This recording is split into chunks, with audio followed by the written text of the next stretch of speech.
What's going on, y'all? It's Jared, the Lanyard Tech with Lanyard Legends Podcast. Give me what you need in news and interviews. Today on the show, if you like beer, you're going to love it. We got the CEO and co-founder of Cajun Fire Brewery, John Renthrope. Welcome to the show, sir. Thank you for having me, Jared, man. How y'all doing, everybody on Twitter and Instagram? Pleasure to be here. All right. So if you never had it, he has some great beer. He will talk about that later, what kind of flavors and stuff he has. But give a little bio about yourself, sir. Okay, I'm a father, husband, New Orleans native, born and raised in New Orleans East. Got into the beer industry in 2010 and created Cajun Fire Brewing Company in 2011. And by trade, I'm recognized as a brewmaster. And right now, we're currently, going through COVID like everyone else with all the different disruptions, and just trying to have a community fall with beer product in an industry. Okay, cool. So, what made you get into brewing beer? Because in our culture, we don't even see it. Because when I was doing research, I think you're only one of 5 black breweries in the country at the moment. I'm pretty sure the list has grown since COVID. People got time at home. Yes, it's actually there's like about 30 black-owned beer companies in the nation right now that's doing distribution or self-distribution with a lot more that's getting into the industry and getting exposure as well as interest in this field. But like you said, it's a lot of people that's been doing it. My ancestors, our ancestors. I mean, everybody. If you look in your family tree and dig a little deep, you'll see that they've had some kind of job doing fermentation of beverages, making either wine, spirits, craft beer, the cider. It's a lot of our hands that's been in the pot. But on the business side, we're just kind of getting back into being on the equitable side of the industry. Okay, cool. So how does one become a brew master? You have to take a class, you gotta get certified, or just you gotta get certification. You gotta get mostly experience. Prior to me starting my own company, me and my business partners, we got a lot of experience and apprenticeships from other existing businesses. Learning the day-to-day, being very good with your Excel spreads, because when you're taking it to the beer side, it goes a little bit further than passion. You got to make sure you got everything lined up. Logistics. It's a very complex beverage. If you're on the consumer side, it's great. It's almost like milk, but if you're producing it, it's like it's Breaking Bad. It's a lot of mad scientists, chemistry, everything goes into it. Okay. So, what made you come up with your own brewery? What made you come up with Cajun Fire?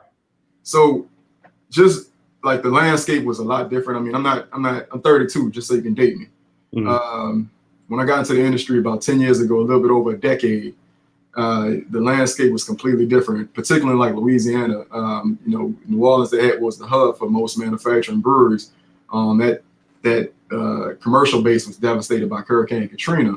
So in that landscape, they only had one company that had decided to invest in Orleans Parish. Coming back in 2008, I got into the fold of brewing and understanding and seeing this opportunity in 2010, and the rest is history.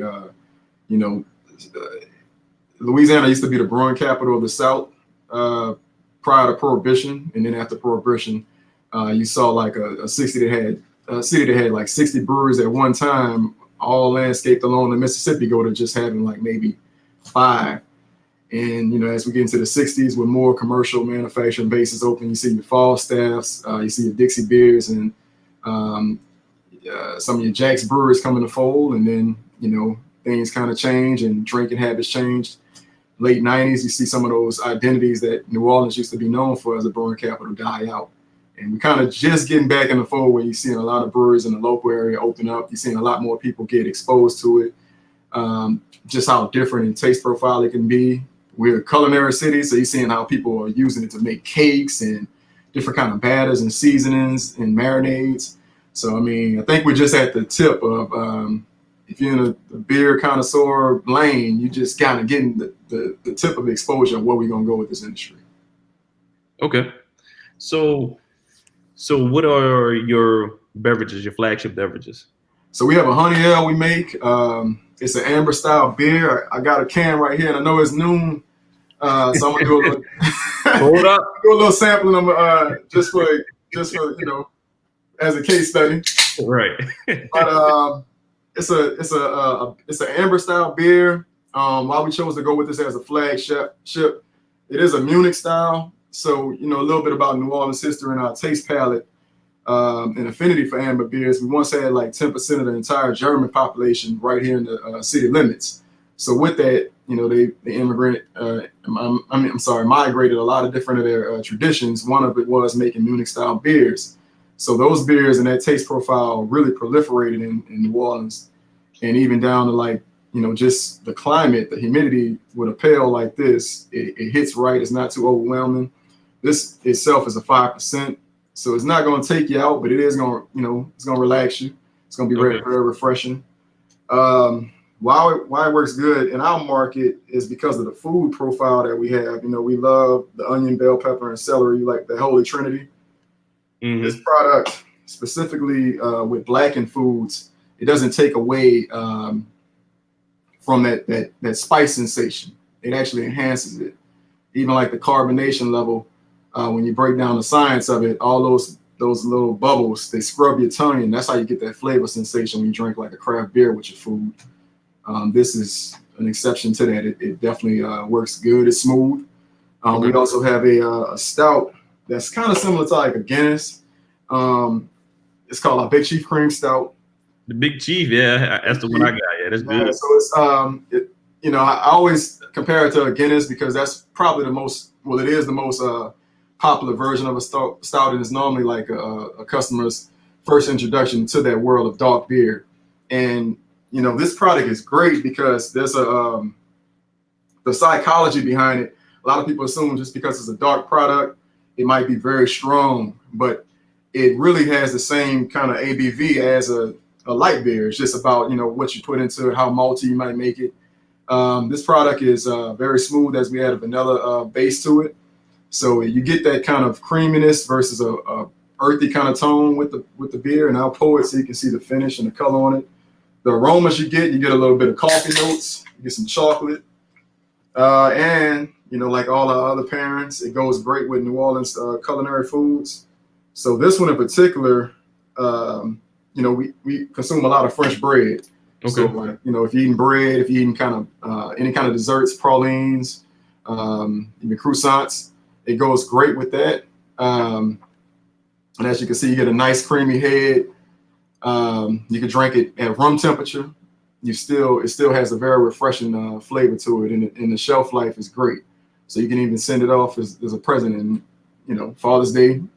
It just works good on all levels. But that's our Big Chief Cream Stout, and that's the two flagships that we have in market right now. Okay, so how long does it take to brew each beer? Like each one, I mean, it's a real complex product. So depending on what you want to do with it, it's up to you. Like if you was to age a beer, you can age that up to like, you know, 5 years at the max, probably. Just you know, it has, the longer you age it, it does carry on like some funky characteristics. It's a lot of quality control that goes into each product. With our honey ale and our Big Chief Cream Stout, looking at like 20 days to ferment it, just so it can get the right profile. Anything else, it'll probably still taste good. It just will be a different beer with different characteristics. Okay, that's cool. So, when you was coming up with the whole Cajun Fire brand and stuff like that, I saw that you did a lot of pitch competitions, brewery contests. Yeah. Because I see you hit it big with the Idea Village investment down here. So you want to talk a little bit about that? Yeah, it's you know, like a small business, any small business, those funding institutions are always, you know, that's very helpful, especially like when you're a small business, small minority-owned business. Getting funding is not easy. So, I mean, pitch competitions is a good vehicle to not only try to get your capital up for your business, but also to expose yourself or put yourself in a position where you got to perform and win over new fan bases or new client bases.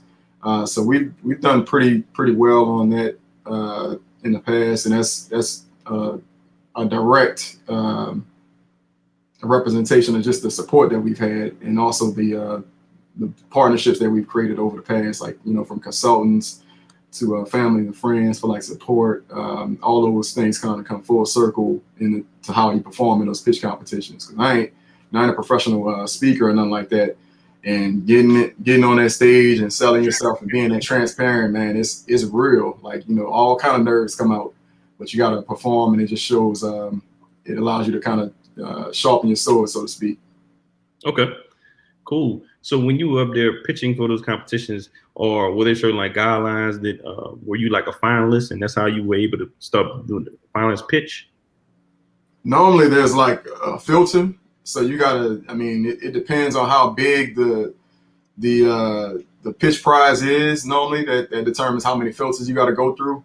But you know, from everything from like the first pool of I guess contestants, you would say, or applicants, you know, you got to make sure you're meeting up to their mission, as well as being, I guess, sustainable. So there's all kind of things that you have to submit to make sure you're in good corporate standing, to make sure you're practicing good business practices, and then comes down to submitting pro formas, you know, just all kind of business practices and being real transparent. So by the time you get through that filtering process, then you have to compete against, I guess, the most sustainable businesses, and then they can either have a crowdfunded element where a crowd that's in attendance or online now chooses the best applicant, or they have a panel of judges or boards that determines that. So yeah, it's complex as you might want to make it, but I know, like, if you have a pretty solid business plan and you're very passionate about what you're doing, then it's not impossible to win those kind of competitions, as you know my company has proven. Okay, so I see you're a family-run business. You got a lot of founders that are family members. How is that running a brand new company with your family? It's good and bad. You know, it's being real. I mean, it's just you just got to learn, like, to respect everybody's time and just be empathetic. So, like, you know, every personality is different, and you know, like, even like if you had, like, you know, coworkers that you might not be related to get the job done, everybody's personality traits and professionalism has to kind of meet at a compromise. Sometimes it could be a good compromise or it'd be a bad compromise, but you know, in our situation, thankfully, we haven't hit anything that's been detrimental to the whole. And working with family, that is a strong point. You know, your family is more loyal than most. You know, so you know, that's a blessing in itself. But everybody's family is different. So you know, sometimes a family might not need to go into business. That's an opportunity that might not have the same return, you know. Okay, cool. Because it's like, you know, when your business go through it, if you might not be with your family, you could kind of, you know, count your losses and just kind of pull away. But if your family is directly rooted with it, you know, you have to work things out and see it to the end. Okay. All right. So can you explain the process of, because this is very interesting to me, how you go from brewing your own beer and getting into like getting into restaurants, liquor stores and other stores. Like, how's that process? How you go along from an idea? Do you have to link up with certain distributors, wholesalers, something like that? It's a lot of different relationships. One relationship that, particularly in my situation in Louisiana, you can't self-distribute, so you have to go through a third tier. You have to distribute through a distributor, licensed alcohol distributorship. So that does relieve a lot of the different wild card elements in doing beer, but it also creates a lot of, you know, different regulations and standards. So, you know, man, we can spend a lot of time talking about just that. It's not easy, but it does require, like, you to have a lot of constant communication with a lot of third parties. Right now, we co-pack our products out of Sterling, Virginia, until our own physical facility is complete. So, you know, just keeping an eye on different freight logistics, keeping a log on the price of gas as it's fluctuating, all these things. It's about 100 different items that you got to be cognizant of with the shipment, just the transportation of a product like beer before it gets to your customer hand. Okay. So do you have to get an alcohol license to become a brewer? Oh yeah, you need an alcohol license. You need in my situation, a beer seller's license. Each state has its own regulations. Louisiana has a lot more than most, but each state has a pretty healthy amount of regulations and standards that you have to go into. Even like right now, as far as my company, with us being in this space and being a Black-owned company, we're the first Black-owned beer company to be federally recognized in the South. So that speaks to just how many hurdles there are to that permitting process just to be recognized. So it's a lot, man. I'm not even gonna. It's just as regulated as medicinal marijuana. Okay. Scope on how regulated it is. All right. So how did you become getting recognized as a Black brewery? Like, did you have to register for a certain program or something, or they just recognized you because they just knew you were African? Just recognized as that being in operation, surviving, because when you're first kind of doing a lot of things, working, but you have to build up momentum. You have to get those kind of experiences, and it's kind of like even like with jazz music, I always compare our industry to that, particularly in our situation. A lot of like the greats had to go outside the state to get recognized in their own area. So in our situation, we had to go sell beer and product in Portland, Oregon, and that's like, that might as well be another country. It's so different than the state of Louisiana. In culture, economics, environment. So you have to go outside the state and kind of pivot back into the state to be recognized sometime on a national scale, particularly when you look like me or you. We just stayed consistent. On my mission of just getting this company up and operational, I stayed consistent with it, and eventually you started developing momentum where people started recognizing us as both a competitor and something they could patronize. Okay, so I got a question about that. Glad you brought it up since you're Black-owned operated. Have you ever been I would guess denied or discriminated against while operating? I'm not laughing to make light of it. I just knew I knew where you was going. Yeah, it's kind of like, I'm kind of not burned out, but I'm just like to the point of sarcastic with it now. It's like, take my shower, I experience discrimination, I have my coffee. It's like it's part of doing business. It's a unique Black experience that we live and breathe every day. So you have an example? I know when my introduction to the industry, the first time I was representing the company, that was like in 2011. So I was representing the company. We had an event at the fairgrounds. I was excited. I was like, oh shit, it's our first event. We're serving at the fairgrounds. It's gonna be nice. Had my company shirt on. I got racially profiled on the way there, and I'm a small business owner, so I got a lot of equipment. We ain't really in the realm of people understanding like home brewing and all that, because it is 10 years ago. So even like just people's grasp of craft beer and making your own beer, that shit was kind of like, it wasn't as prevalent as it is now. So I had like all kind of kegs and stainless steel equipment in my truck. I mean, in my hatchback, like a small hatchback coupe. So I had to explain all this, and the officer, he couldn't ding me for nothing. But thankfully, I got out that situation. But on the flip side of it, just being practical and being professional, I got that at the buzzer with all my equipment had to set up. It just made me look unprofessional. So, for things that I couldn't control. So that is that's my first introduction into the realm of this industry. Okay, all right. So let's say somebody who's interested in getting into the beer industry or brewery industry, I should say. Do you have any ideas or recommendations how they should proceed to do so? Just reach out to one.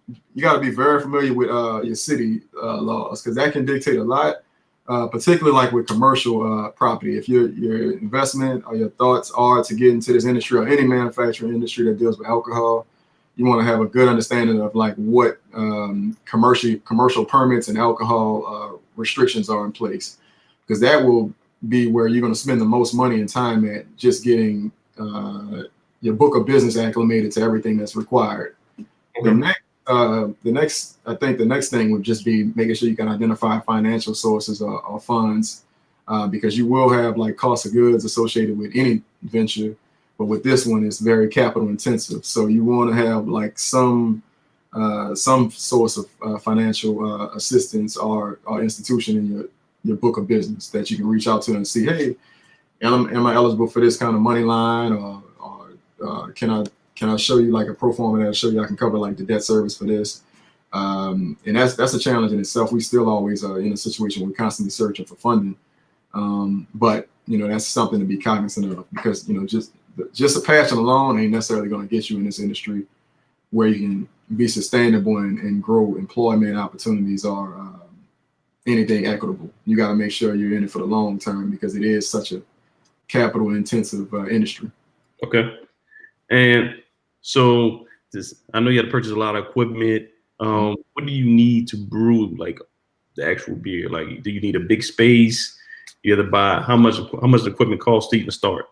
The lowest I've seen people operate and get it popping with a brewery is about like 1,000 square feet.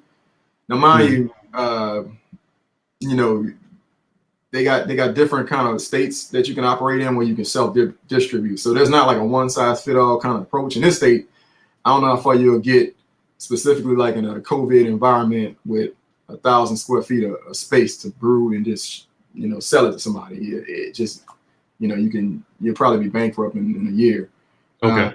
But you just want to make sure the most important thing is you want to make sure you own the land or the lease option and have full control. So if you are successful, if you're in a land or lease, but more so if you're in a lease situation, when you're successful, you don't want somebody to pull a rug from under you and increase your rent to the point where you can't cover your overheads or whatever. So that's as far as companies going out of business from selling alcohol. I mean, it's a prohibition safe business, and now it's also a pandemic safe business. So people will always be drinking alcohol, man. You can get through the red tape, so to speak, and power and persevere through on whatever side of it, if it's on beer production side or alcohol production side or spirits. You're in a good situation because there's always going to be an affinity for trying out something new. And people, and it's always been around in our culture, so it's not going anywhere. You just got to find out how to get a stake investment into it. Okay. So since we are in the tech world these days, what type of technology do you use to utilize to help you with your business? Yeah, our website, our domain, it really draws in the most traffic. As a storefront, if that was our physical brick and mortar, there's no way, even with us developing on the side of the interstate, we can't even develop the same kind of traffic that our brick and mortar, that our domain page brings. Okay. Google is the best employee you can have, because they work when you're sleeping. So if you got any kind of resources or time to put toward it, that's what we always aim to, is just take advantage of those digital traffics. And even like with steering people to purchasing habits, like right now, a lot of people are buying online, are buying set aside grocery items. So those markets, we haven't yet fully explored them yet, or how to integrate them into our business, but that's at the forefront of my engagement. Making sure we're accessible on those different platforms. Okay. Yeah. I'm glad you said that. You brought another question I want to ask you. So what if somebody wanted to just buy strictly from you all? Is that possible, or they still have to go to your distributor or retailer? They would have to go through our distributor or like a third party retailer. That's one of the restrictions with Louisiana. We can't sell directly to our customer base. And that's probably the question we get asked a lot. So, I have a discipline of turning it down. It sounds like I'm turning down money, but I am not trying to test the laws. Okay. So could you open up your own like restaurant or something like that, and then you be able to sell your own beer then? It just depends on what kind of license you have in place. If you're if you're a manufacturer, it's like a 10% to 5% cap on it. You can only sell like that a certain amount of product versus what you actually sell to the distributor, just not to offset things. So wow, it's like Louisiana kind of handicapping y'all. It is what it is. Everywhere is the same. Okay. You have your pros and your cons of doing business everywhere. One difference that's stuck in Louisiana, you know, a lot of people that come here come in specifically because there's open container laws where you can drink outside. We kind of take advantage of it, but to a tourist or somebody just moving here as a transplant, you know, that's like unprecedented freedom. Right. So it comes at a when you're first getting engaged in this business, it kind of come as a shock to you that you got like drive-through daiquiri shops and things like that. But if you're manufacturing beer, it's very prohibited. So you know we normally number 49 and 50 with Mississippi like neck and neck with their laws and our laws as far as the most restrictive laws in place. Okay. So how has COVID infected your business so far? I mean, it's impacted everything. I mean, it's been disruptive. Like we're in a whole different economy set now. So thankfully, we are available in majority like box retailers. And you know, a fraction of our retailers were off-premise locations, so like bars and restaurants. That was like a fraction of our business that we was engaged in. But you know, even that considered, it's a lot of things that still have to be accounted for. That I don't think we've diagnosed yet in our business. Like, you know, nobody had a contingency plan for any of this going into it. And, you know, coming off a high of Mardi Gras as far as sales and things like that, it was a large pivot to kind of prep my business, as well as the people that depend on the business for like income and revenue and everything, to prep it to the point that we function right now. So thankfully we didn't have to do any kind of furloughs, or things like that. And, you know, even more thankful that, you know, me and my family are in good health. But man, you know, we still you just don't know what August might bring, you know. So as a business, we're just kind of taking everything day at a time and making sure we're cognizant of like dips and changes in the economy as best as we can, because it's all about future proofing right now. And you know, one blessing is that we, like I say, we are in the alcohol business, which is an inelastic commodity, so it ain't right. People be bartering coins if they have currency for it or something, you know. But you know, not to make light on the COVID situation, it's just, you know, you can't really call it right now. So one day you might be up, one day you might be down, especially like when you consider cash flow changes. So we're just trying to take it as strategic as possible, and also being empathetic to our retailers and everything as well, because everybody doing business with is going through the same thing as well, if not, you know, magnified, you know. Okay. So how many employees do y'all have? Right now, we just have part-time, so we have like some freelance work that we hire out. As far as logistics and freight, in-house, you know, it's only 3 part-time. Until we get the facility to kind of bring in the cash flow, we can operate at full capacity. Okay. All right. So how is it being a business owner? How is the work-life balance? Terrible. You know, just being transparent, it's terrible. But you know, I'm trying to improve, and I'm trying not to be too irritable. It's a lot, but you know, just balancing labor hours, it's hard to kind of restructure things. You know, like even like with childcare changing dramatically overnight, it's a lot you got to just be cognizant of now. Like even before, you know, just with like schools and everything open, as a parent, that was a challenge of running a business as well. But now, like with, you know, it's crazy. Yeah, it is crazy. Like being running your business, working, taking care of kids all at the same time. It's a little. Like I told you before, I'm trying not to become my best customer. Right. Yeah, we have multiple kids running around tearing your house up all day. It gets a little annoying, and you do need to break something toward the end of the night. All right. So other than that, what do you see as the future of Cajun Fire? Well, we got a pretty bright future. I'm happy to say I'm confident that we're going to definitely expand. We have some good momentum going into this year that we've been consistent with, like the beer, the partnerships that we have established. A lot of things give me confidence that even like as we near 2020, because it's going to go and come very quickly, we're going to be in a good standing and adding value to not only the development we're doing in the East. I'm really happy about that because we are going to be enhancing the community. I was born at Lakeland Hospital, which was like about a mile from where that location that we groundbreaking is at. So, I really am excited about the opportunities we're going to create, the jobs we're going to create from that project, as well as just the civic pride we're going to create, like giving that area a manufacturing identity. So, it's very fulfilling on that side. From a business standpoint, we are expanding into a lot of different stores. Right now, we're in 110 different retailers in Southeast Louisiana. We're looking at opportunities outside the state for expansion and growth. It's a lot of opportunities that we're creating milestones out of, and I'm happy for the direction of everything. Okay. All right. I got a couple more questions for you. So when did you realize that Cajun Fire was going to be a huge success?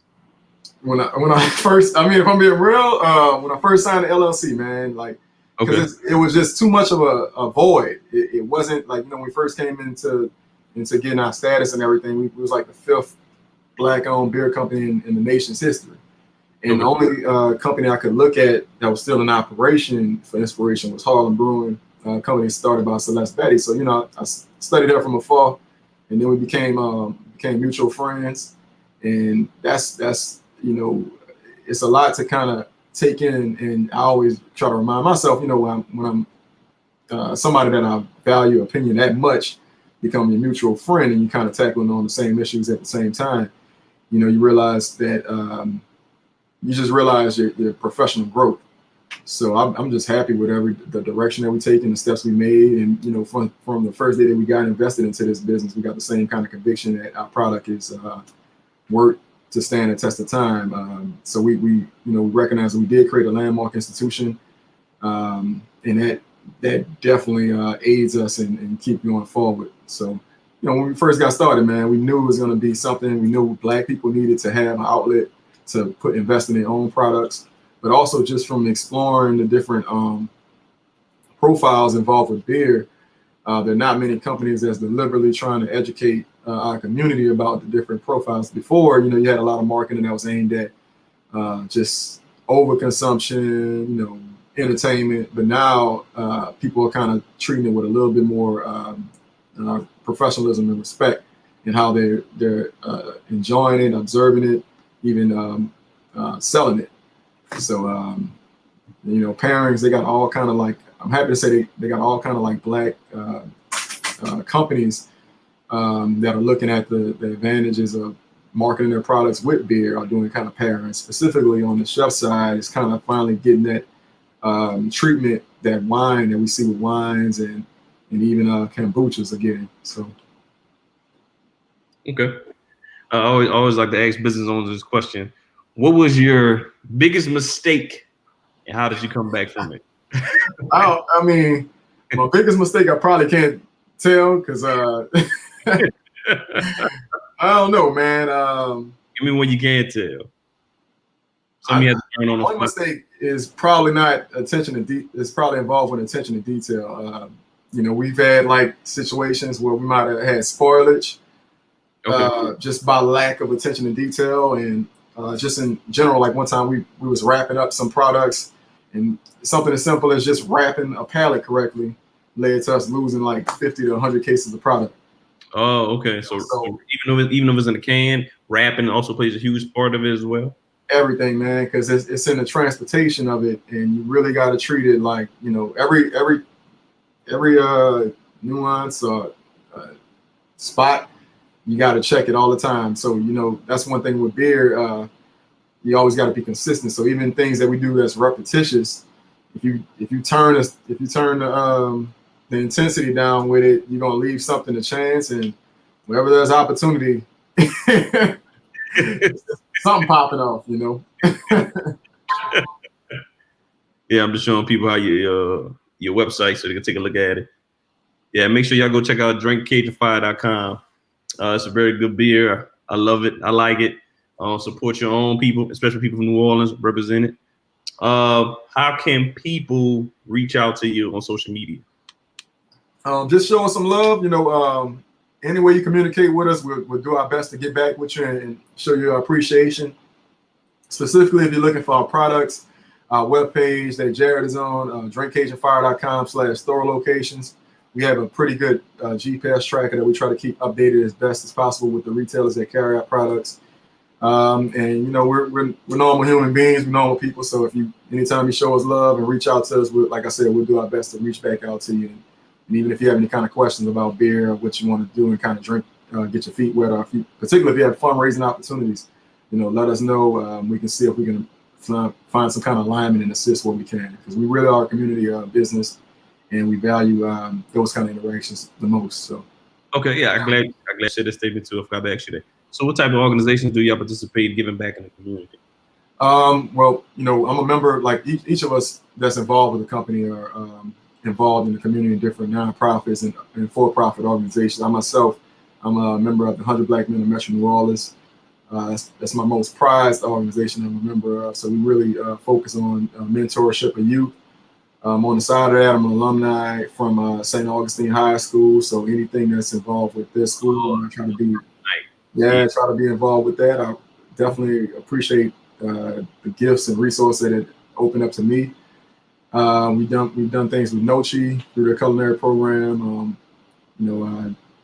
Feather Fun with Chief Shaka Zulu. That's another organization that we love to work with.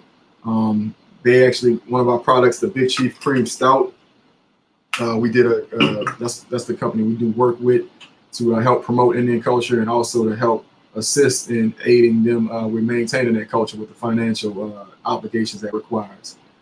So, you know, and the other area of interest is just development of New Orleans East business infrastructure. So we're, although we don't work directly with any organizations on that side, we do believe we are like one of the lead companies in engaging and creating awareness about some of the needs that's distressing that community. Cool, man. I'm glad you're giving back to the community. I appreciate your time. I'm in dire need. I'm an organization that needs some assistance myself, you know. So if you got some free samples, you know, I could take some. You know? That's we just realized that, you know, beer is one of them products that can infiltrate all kind of means of commerce or nonprofit work, and we're in a city that loves to drink and toast. So I mean, we can always make that happen, and we always at least we accept it into our wheelhouse, and if we can make means of it as a business to engage it, you know, we definitely review it. So. All right, man. I appreciate you coming on the show.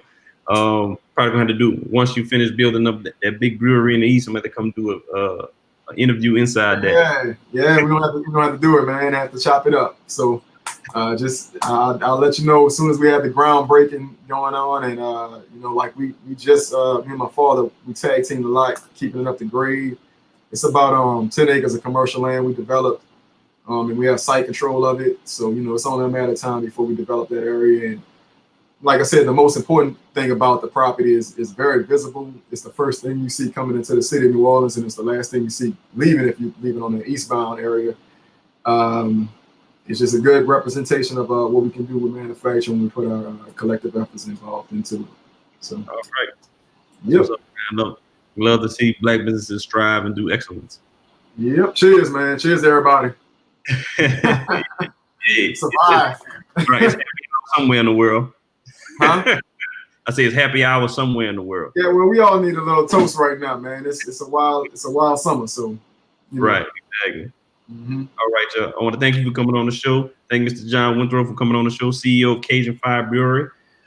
Make sure you all follow us on all our social media platforms. Lanyard Legends on Instagram, Twitter, Facebook. Now we just recently got on Periscope. We'll be streaming to LinkedIn as well. We also on Twitter. So follow us on all our platforms, the YouTube as well. If you have any questions or comments, make sure you hit us up on our website at lanyaptech.com. Thank you for coming. Thank you for watching. We out. Peace.